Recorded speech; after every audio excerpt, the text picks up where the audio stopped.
What is up, Maniacs? I am Zach, and I am the Millie Maker Maniac, and we are almost there. We are talking about Week 1 DFS prep. Exciting. We're almost there. It's been a long off season, but we're just a week away from football, a little over a week away from our first main slate for DFS. So first thing I'm going to do every week when I'm starting to get a feel for the landscape, first I want to look at the actual NFL games. I use RotoWire for the odds. They pull from a lot of different websites.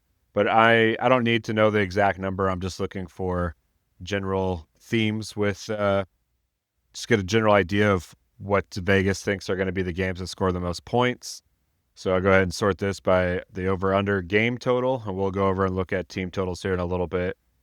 But we're going to look just at the main slate. So the Bills-Ravens game is, I believe it's a Monday night game. But so that game isn't going to be in the main slate. But this Packers-Lions game is going to be in the main slate. That's definitely a game that we are going to want pieces from and we'll probably want to stack. Another thing to consider, though, when we're talking about big tournaments is we want to know kind of where the field's going so we can go away from that a little bit to be a little contrarian, to give ourselves the best shot at having a unique lineup that can go off.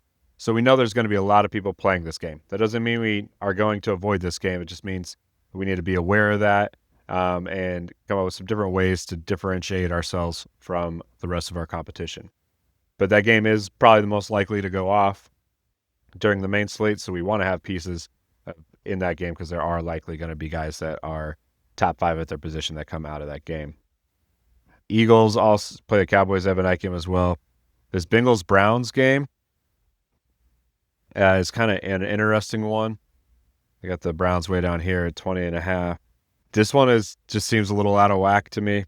The 20 points, even though it's the Browns against that Bengals D, it seems like a low under. So this is a game that I actually like to hit the over.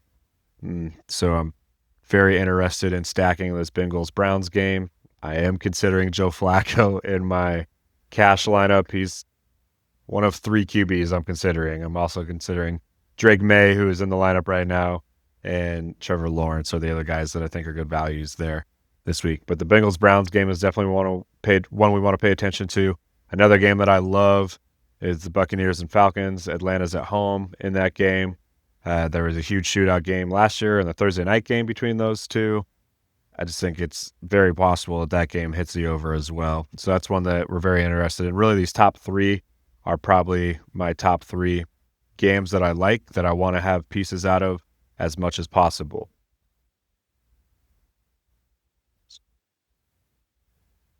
Just want to double check I was recording there. All right, so we keep on moving down here, and one of that might be surprise a lot of people is actually this Dolphins and Colts game. The unders at 47, the overs at 46.5. That expect both these defenses to be struggling a little bit this year. In Miami, there's a huge range of outcomes for their season. There's a chance Mike McDaniels gets fired halfway through the year. The whole thing could blow up. Tyreek could get traded. There's also a chance that they go back to the 2023 Dolphins, where they're one of the best offenses in the league. So this is a game that I will definitely stack, and I'll create some best case scenarios in which the Dolphins go off and then have some comeback pieces with the Colts. That's one's definitely interesting, and I don't think the field will be on it as much. Then we go down. Here's another interesting one, the Panthers and Jaguars game. There's a lot of pretty cheap pieces that come off of this game. So it's a game that I am stacking a lot. I like both quarterbacks to single stack or double stack with their teammates. So that's a game that I'm going to get a lot of pieces of as well. Then we start getting into games that I'm probably going to be avoiding. This Commanders-Giants game, I think the Giants are going to be better than people think on defense. I think this one actually has a pretty good chance of hitting the under. I think it's going to be a closer game than people might think. But I don't think it's going to be one of those close games where it's a shootout back and forth. I just think that Giants defense is going to be better than people think, and it'll be more of a grind-out game.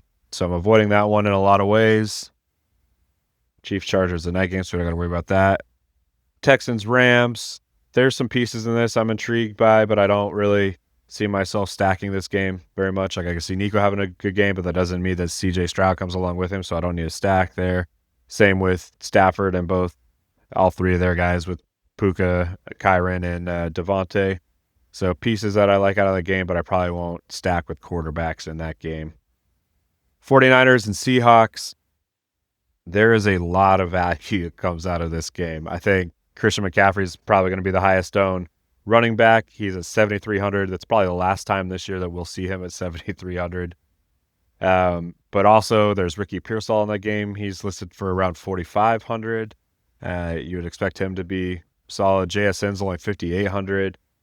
There's just a lot of value in this game. So I'll have pieces of this game. I don't mind actually stacking both Purdy and Darnold. I think Darnold could be a sneaky blow-up game. People are sleeping on him, but he's a guy that threw 35 touchdowns last year. So, yes, I understand that it was in a really good system and situation in Minnesota, but you have to be a good NFL player to throw for 35 touchdowns. I think he's going to have multiple games throughout the year where he does throw 3 touchdowns, and if that's this week, it could be a chance to get a lot of edge on the field. And the 49ers defense should take a step back. They lost a lot of guys in free agency. They're a lot younger now. So you'd expect the 49ers to be in a lot of shootouts. So this is one that doesn't have a high total, but it's a game that I like a lot just because I think that there's a good chance that there's a lot of game scenarios in which this one goes higher. And if it goes higher, it could go a lot higher too. So that's one I'm definitely interested in.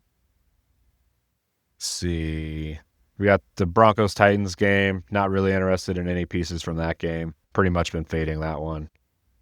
Maybe the Broncos D, but I honestly would rather have the Cardinals against the Saints going against Spencer Rattler than the Broncos D against Cam Ward.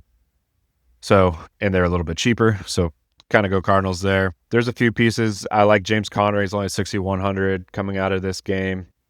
I might take a Saint or two. I'm probably not going to stack this game too hard. I might do a couple Kyler lineups, but Kyler and McBride, Kyler and Harrison. Probably might do a couple double stacks with Connor and a piece and see that game. Like I think the Cardinals win that game, but I don't think it's likely to be much of a shootout.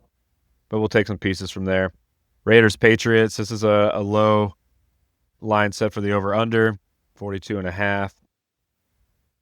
Drake May is in consideration, like I said, for my cash lineup. Obviously, Bowers is always in play as a likely tight end one every week. Just consider him.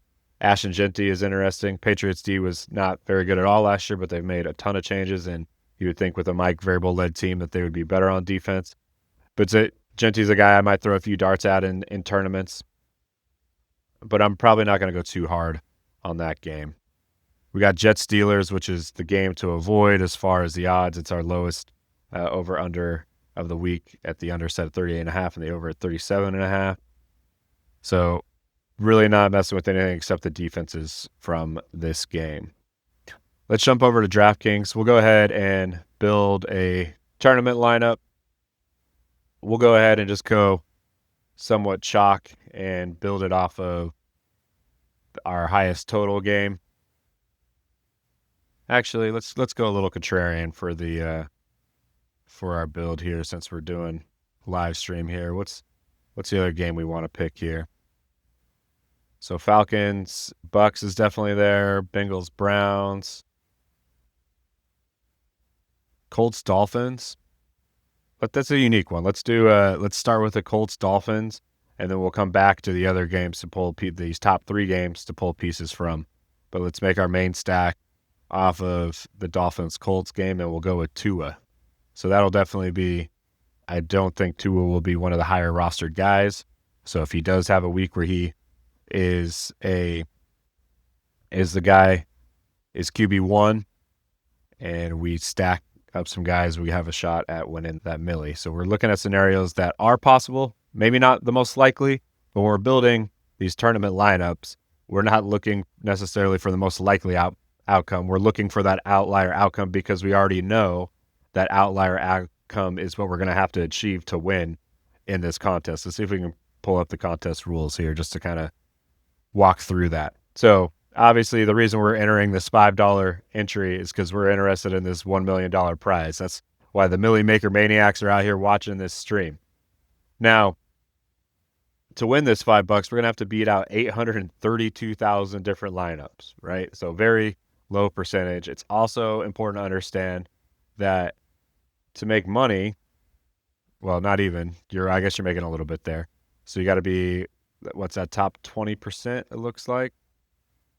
Somewhere in that top 15%, somewhere in that ballpark.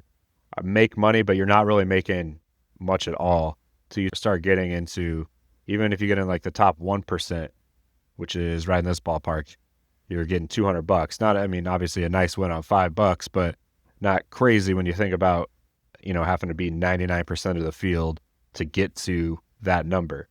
So the reason I point this out is just have an understanding, like most of our lineups, if they're solid, are still going to not be top 15%. This is a lot different than cash. We're going to need to be, have a very good lineup to make money. And even if it makes money, it's really not going to make a lot of money till we get to the very top. So because of that, we're not going to try to build a safe lineup, a lineup with a low floor. We're going to build kind of an out there crazy lineup with real possibility, but not necessarily a likely outcome, because that is how, weeks go week to week. And when we go back and we look at previous weeks from last year, let's just start with week 1 last year, there tends to be a team that has 2 or 3 guys that you could pull from in a winning lineup. Week 1 isn't a great example, but Baker would be the closest to where you have Baker plus 2 guys on his team that were top 8 at receiver, and really not a huge difference between the 8th receiver and wide receiver 3. So having both those guys would be a solid start to a lineup. But as we go through here, you'll see almost every single week there is a quarterback plus 1 or 2 combination of guys always in the top 10 pretty much. So you got Kyler with James Conner and Marvin Harrison. So you got 2 in the top, 2 at their top position. And then you got Trey McBride at tight end 4 and James Conner at running back 7. So you could have just built a stack with Cardinals, and if that lineup hit, and then it would be a matter of whether or not you got the other pieces, random pieces, but you had an offensive base that could have got you 1, 2, 3, 4 players in your 9-person lineup, or actually only 8-player lineup, just 1 defense. You could have half your lineup filled by 1 team that went off that week. And you got another example of Baker going off with Chris Godwin. Oh, they were playing Detroit that week, so that was the comeback. So yeah, that shows you a little bit of correlation there. Let's go to some other weeks. Here's a really good one, like Jordan Love, 2 top wide receivers in the top 3 and the top tight end. That's a stack that would make sense. Here's Baker with 2 guys in the top 10. Here's a really good week where you had 2 different guys with your top 2 quarterbacks and then 2 top 5 wide receiver combos plus wide tight end 6 in one of those scenarios. So we're looking for almost every single week, there's a team that if you stacked multiple players with, they're going to go off. So we're building towards that scenario. That's kind of our cheat code. So if we get that first part right, now we're going to have to come back and try to find the other little pieces. Obviously, it's still a low percentage to hit all of them, but if we are able to cheat on the test a little bit and guess right on a stack of 3 or 4 guys in one game, then our odds of hitting the other guys go way up. So we're looking at different combinations as we're going through this. So when we just look at Miami's depth chart, like the top guys, we'll just put them on here so we can see them. Really, that's it. Like these are the guys that would make sense for them to have boom games. I kind of like, back in the 2023, the Hill Waddle stack was dominant all the time. And with Achane coming off the calf, I kind of like that one. So for this one, that's how I'm going to build it. But I've built Tua, Achane, and Hill lineups, Tua, Achane, and Waddle lineups, or Tua plus one of these guys, just do a skinny stack. Obviously, there are other guys on the team that could have big games, but it's unlikely. Like Malik Washington could be a guy that could randomly bust a big play. Darren Waller, I think it's unlikely that he has a big game first time out, but obviously Jonnu Smith was in that role last year and he had a good season. So he's just now getting into team drills, so that's not really looking promising. So I think when we look at this and we're building this expectation that for this lineup that we're building that we're right. And if we're right and Tua is QB1 that week, we're looking at likely scenarios or who are those two guys or just one guy that come along with him. For this build, I'm going to say those two guys are Tyreek Hill and Jalen Waddle. But you can see how we kind of pull out the guys that could do it and then kind of backtrack to which ones we're going to go with in this scenario. Also, what I'm doing is I'm not just building one lineup. So I'll come back and I'll build different lineups with different combinations of these. And I'll, say maybe do 10 or 15 of this Tua being QB1 lineup with different combinations to try to give myself a better shot at hitting that. If Tua goes off, I've got 15 different combinations of additional players that could hit. We got Tua, Hill, and Waddle. Now let's go back to the other side. Probably just going to do a single bring back. So guys that I think are likely to be the highest scorer out of this game. Back to Warren. So this would really be the guys that I'd be considering. So we got Jonathan Taylor, obviously. He's a guy that can be explosive. Miami's offense or their defense is not supposed to be very good this year. Their secondary in particular is very bad. But if they're moving the ball in general, that means Jonathan Taylor is going to be in positive game script, even if it is a little bit of a shootout. If they're moving the ball well, that's a part of that's going to be Jonathan Taylor getting the ball and moving the ball well. I mean, you have two really cheap options at wide receiver here. Downs is expected to play, so that Q tag is also going to probably bring a lot of people down. I think he's the more explosive between the Pittman and Downs, but either one of these guys are a guy that could get 100 yards and 2 TDs. Like it's an unlikely outcome, but it's something that is in their range of possibilities for sure. Tyler Warren, we expect him to get a lot of volume at the tight end position. So really, I think all four of these guys are legit options to have a big game. Let's see, I think I'm going to go for this particular lineup. Let's go with Jonathan Taylor. A little bit more chalky right now. I think this is a combination that will be out there more, but with this game probably not being stacked that much, if we are right on these top, I mean, at the end of the day, the important thing is not how common it is, but if it's right or not. And I think this is probably the most likely to be right. If this game is a high-scoring game and it hits the over, I think these are the pieces that are likely to have had a good day.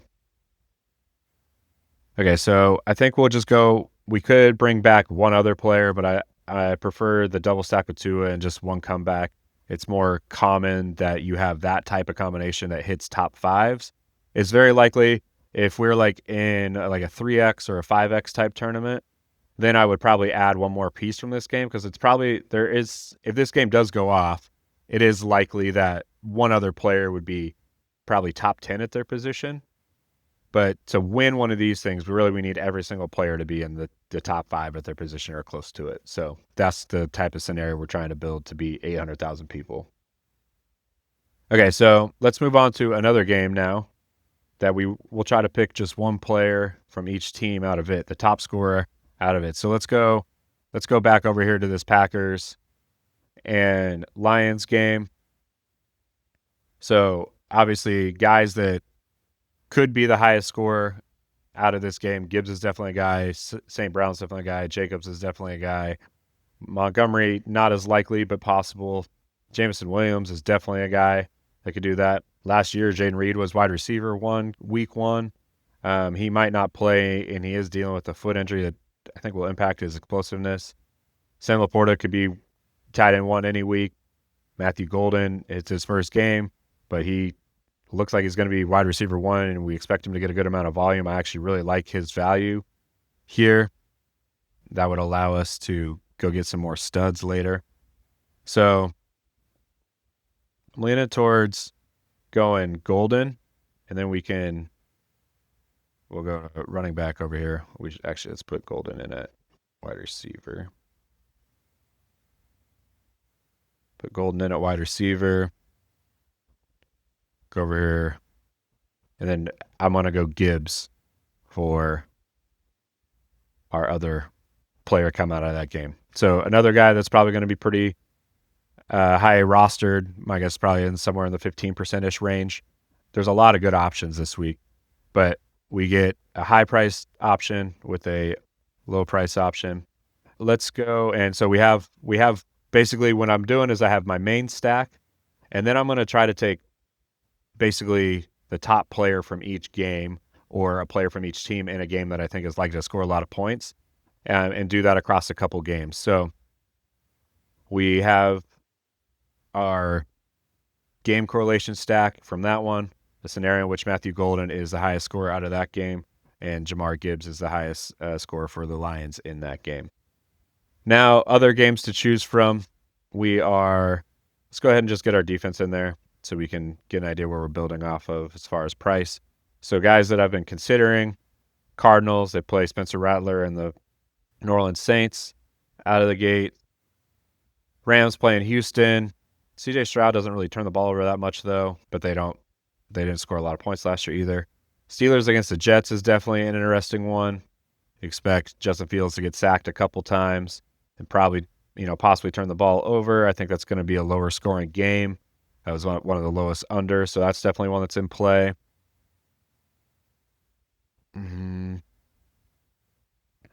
49ers at Seahawks against Donald is something to consider as well. I talked about it a little bit. I think it probably is a bit more of a shootout, though, than people would initially anticipate. So we'll pass on that one.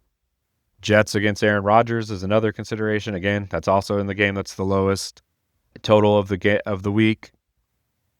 And as we get down here, actually, some of the cheap ones that I actually like the Browns and the Giants. I think the Browns will probably give a decent amount of points, but anytime you have Myles Garrett on the field, a chance for a strip sack, and even though Burrow put up a ton of points last year, he also threw a decent amount of interceptions and had a few pick sixes against him last year as well. So I'll take the Browns there. Anytime there's a good pass rush and you have a guy like Myles Garrett, I'll take that. So that's my theory with the Giants as well. I think they're going to have a really good pass rush this year with drafting Abdul Carter.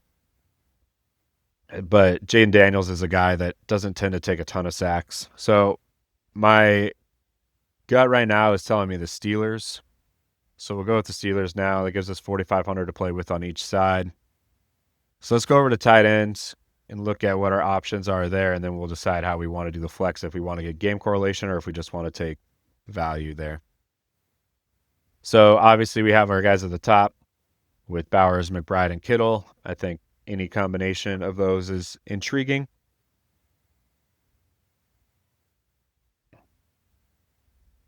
Go. Sam Laporta is an option. I like Njoku quite a bit in that game. I think I like that game to go off as well. Let's put him in there and see what our options are. We're down at 4,400, so not as much room as we would like. So we could Tillman and double stack that game. There's also Tyler Warren that's in there. Kind of like this build. Let's see if we do Warren at tight end instead of Jonathan Taylor. So let's go back here and get Warren for tight end, and we'll take Jonathan Taylor off. We'll change up our stack just because I got an idea where I want to go with this last game. McCaffrey is going to be crazy high owned, but McCaffrey with a Seattle or with a Miami stack probably won't be that common. So I was hoping to get Corey Horton, see where he's at. Stoneman at 3,000. Very interesting.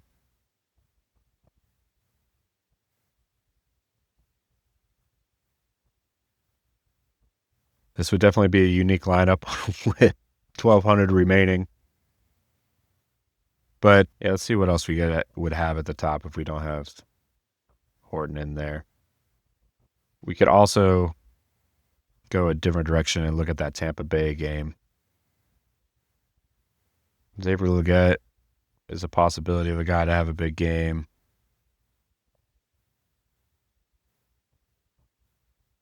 And these are all our men running backs. There is Bill Krosky in there. We could look at getting Bill.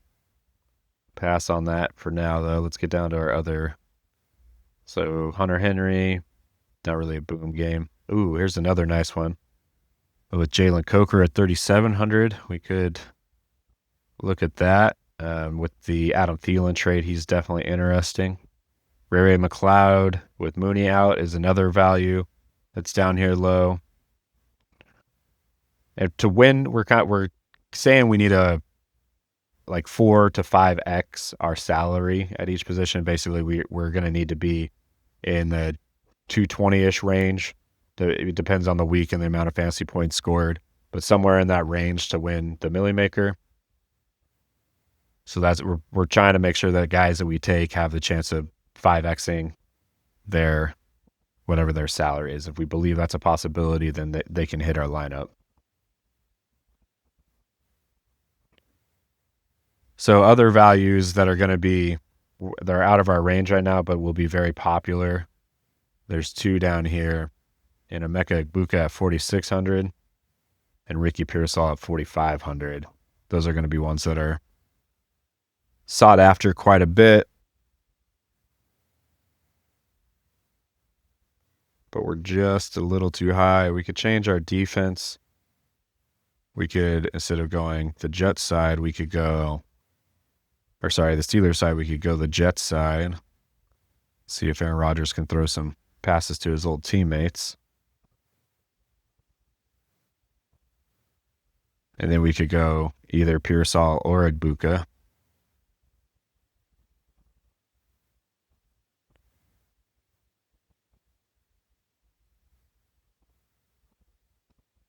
There's Egbuka. And we got Ricky Pearsall down here. So Egbuka would be a solo stack. He wouldn't have any game correlation with anybody.